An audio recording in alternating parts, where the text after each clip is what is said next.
Well, good morning guys, and welcome to Lytle House on the Prairie. So today I'm going to be planting out our cabbage and broccoli.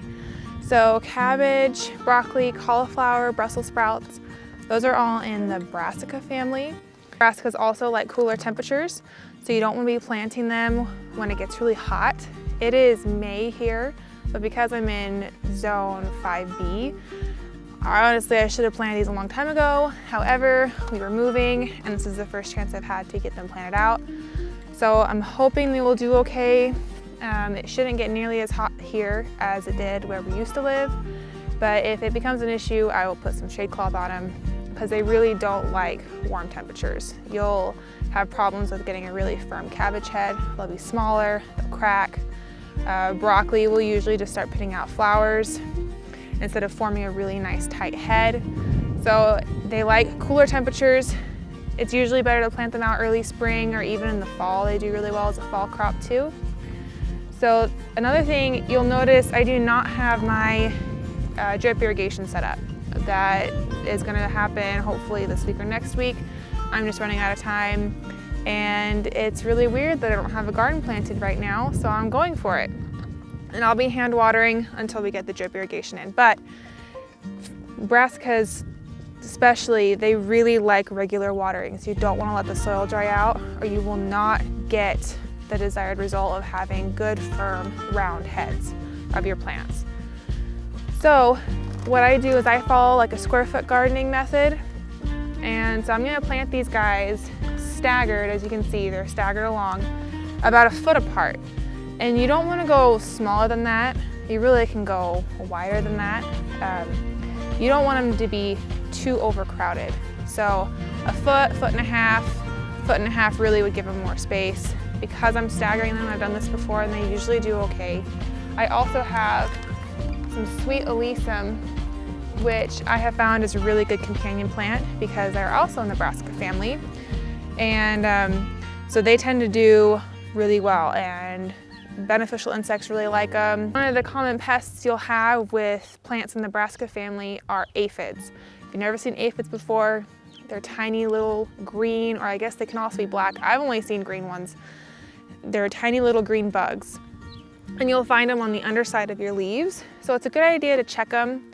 You'll also have little like caterpillars that turn into moths. They're called cabbage moths. And those will be on the underside of your leaves too. And those are really, there's more pests that will target these plants. Those are the only ones I've personally run into are aphids and the caterpillars. So one of the things that eats the aphids is ladybugs. Ladybugs are champions at eating aphids. And the moths, the caterpillars, I just feed them to my chickens and they love them. So I would just go out every morning, check the plants. If I found any, collect them up, toss them with my chickens. That's a yummy treat for them. But really, ideally, if you have healthy plants, you shouldn't have a big problem with pests. Pests are a sign that your plant is stressed because plants have immune systems just like people do.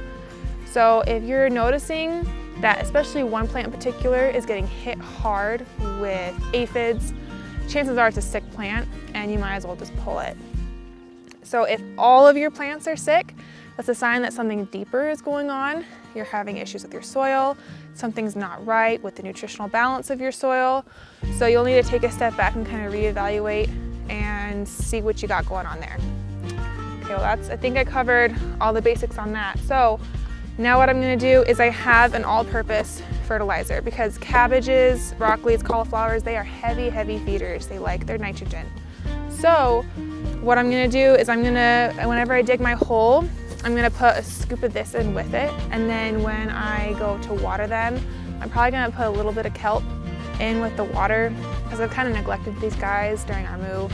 So I'm really not sure how well they're gonna do this season, but we're gonna find out. So you'll also notice, so I plant in soil blocks. So like this, instead of being in a pot, I make these little blocks out of soil and I'll show you guys how to do that later on. But the nice thing about these guys is the roots, once they hit the bottom of the block, they stop moving. They They will stop right there, so you won't get root bound like you have in pots. If you ever pulled out a plant that's been in a little pot for a while, you'll notice the roots are wrapped tightly around each other. That doesn't happen with soil blocks, so it's really nice, especially for me. I waited so long to plant these guys out. If I'd had them in pots, they would have been totally root bound by now. But the soil blocks helps prevent that. And it's also less plastic. So what I'm gonna do, I'm gonna take my little shovel, I'm gonna dig a hole, and you'll see, so I broad forked this bed, and I'll show you about broad forking later on, but this is, the native soil is pretty much just dirt. It's pretty sandy, pretty loose. I added some compost on top and broad forked it in. I'm just gonna make a little hole. Take my hand, scoop some of this stuff in there, sprinkle it in. I should measure, but I'm really bad at measuring stuff, so we're just gonna go for it. So then you mix it in. You wanna kind of spread it around, because as the roots spread out, you want them to be able to find food. And then I'm just gonna kind of mush up my little soil block just a little bit, so the roots know that they can now expand out. And then cover it back up with soil. Give it a nice firm press. And there you go.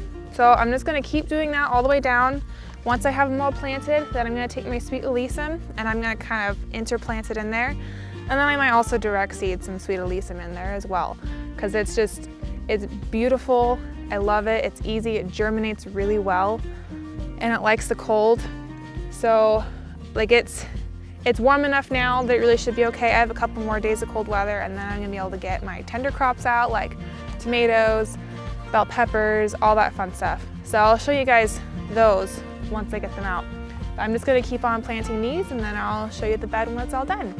So I got everything planted, and now I'm going to give it a pretty deep watering. So I've got this stuff from High Creations. It's liquid kelp, and I got this stuff last year. I also got some humic acid from them, which if you are on city water, you want to add just a couple drops of humic acid before you water your plants.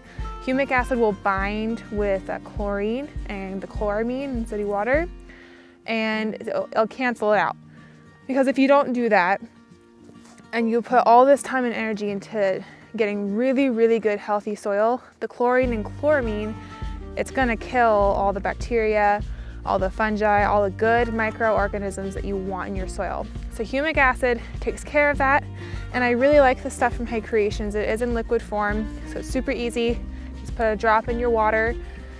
There are systems you can attach to your drip irrigation or to your gardening hose or whatever to inject slowly some humic acid into your water. So that's that. So now what I'm gonna do, I'm gonna put this in my watering can, and then I'm going to deeply water this in.